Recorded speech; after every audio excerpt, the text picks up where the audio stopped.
We're looking at few of the definition that is related to static friction. So that's the most fundamental friction that we can see. That is friction that arises when we try to move an object and it's not moving. So it's one of the types of friction, static friction. So this is a friction that arises when you push an object and it's still not moving. So limiting friction is that maximum value of that static friction that we can apply on an object, but still it won't move. For example, let me show it over here. So we have an object on a surface. Now I'm applying a force. I apply a force of say 25. It's not moving. I increasing it to 31, not moving. I'm increasing to 36, not moving. I'm increasing it to 43, not moving. And now around 48, not moving. And a bit more and it starts moving. So around 40 as per this graph. Let me actually copy this.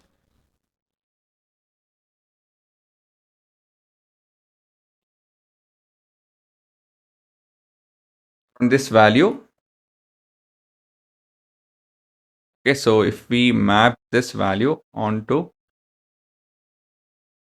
the y-axis somewhere over here, right? This value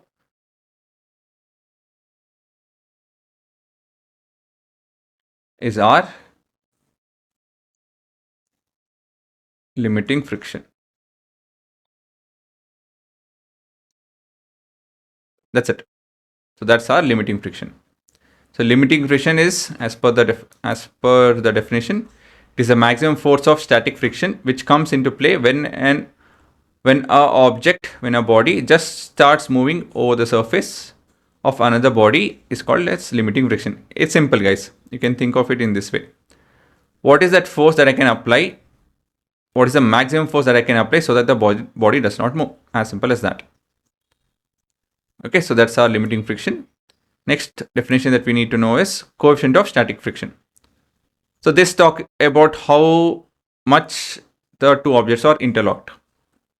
This is an indirect way of having that conversation. So it's given by the ratio of limiting friction. We just saw limiting friction to the normal reaction. So let me put it this way. So when you have an object on a surface, so that's the surface, this is the object. So you're pulling it, so this is your maximum static friction that you can apply. Of course, when you keep an object, what happens? When I keep an object on a surface, what happens? There is a normal force, right? Because gravity is trying to pull it down, but the surface will push it back. So this is your normal force. This we have seen this. This is your normal force, and the static friction will start acting here. Oh, sorry, this is not static friction. This is the force that I'm applying. My bad. That's the force that I'm applying. This is the static friction. So this normal force is normal force. That depends on the mass. So this is not changed. So that will continue to be so, provided the surface is holding its ground. It's not breaking down. The normal force is normal force. Static friction, the maximum value. So this two put together will give us something called as coefficient of static friction that relates these two values. So indirectly, these two values tells how much two forces are interlocked. Higher the static friction, more interlock and more and it will be tougher for us to push. For example, I'll change the objects over here. Let me make it as wood and ice. Ice and wood, they will have less interlocking. So you can see, even with the force of 5, the object starts to move, right? So now the force is increased. Okay, so if I make ice and ice, you can see, I think given a bit of force, you can see a bit of force and it starts moving. So the coefficient of static friction is less in this case, and I don't know between which will be maximum. Maybe rubber and a rubber. The coefficient of static friction, I guess, will be more over here. So it's crossing 40, clearly 50, 60 also. 70, 80, 100, around 98. So that is your coefficient of static friction. So it's commonsensical, right?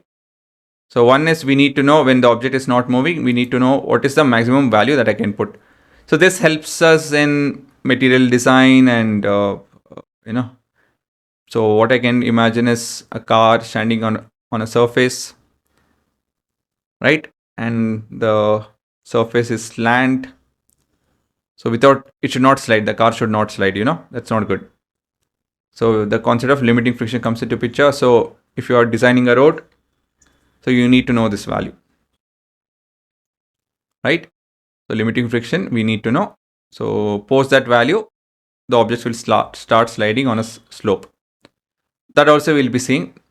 So limiting friction has to do with static friction and the maximum value that we can apply so that the object does not move.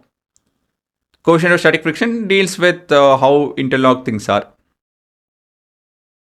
And this is measured with the help of two factors. One is limiting friction and one is normal reaction. Okay, so that's that. Yeah, you need to copy this. For this, you need to draw this graph. So this is wood on wood.